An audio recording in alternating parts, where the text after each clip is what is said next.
মাম্মা, আমার খুব খিদে পেয়েছে, খেতে দাও। কি রান্না করেছো? আজকে তো নিরামিষ। নিরামিষ রান্না করছি। সেই নিরামিষ? না না, দেখ, ভালো একটা রেসিপি করছি। ভালো ভালো লাগবে খেতে। প্রথমে এই রকম করে আমি ধুন্দুলগুলো কেটে নিলাম, বড় বড় করে কাটছি।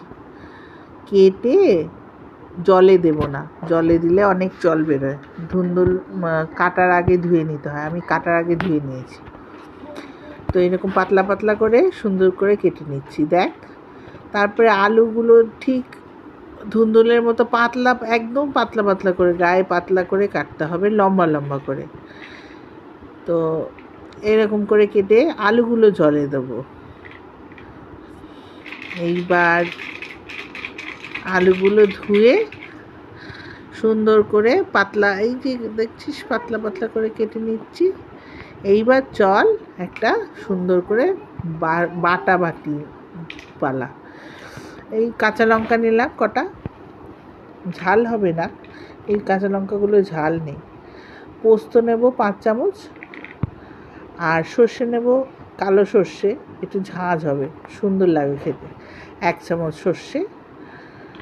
আর তারপরে কড়াইতে তেল দিয়ে দেবো, একটু কালো জিরে ফোড়ন দেব, কালো জিরে আর শুকনো লঙ্কা। তেলটা একটু বেশি পরিমাণ দিতে হবে, পোস্ততে তেল বেশি থাকলে ভালো লাগে।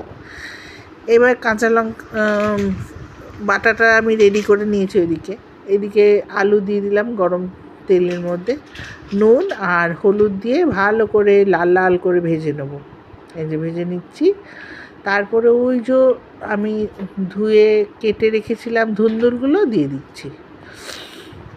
মানুষে মনে করবো অনেকটা, কিন্তু এটা ধুন্দুলটা মজা একটাই, কমে যায় আর অনেকটা জল বেরোয়। এই যে জল বেরিয়ে গেছে। আমরা না এর মধ্যে জল অ্যাড করব না, জল অ্যাড করলে তাহলে আরও জল বেড়ে যাবে। তো 1 চামচ চিনি দিলাম আর ওই বাটাটা দিয়ে দিলাম।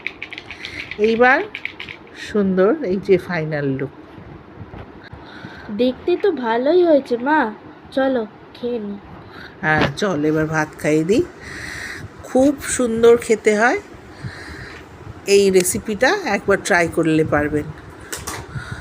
কমেন্ট, লাইক, শেয়ার যা যা করার করবেন, ভালো লাগবে। Bye bye.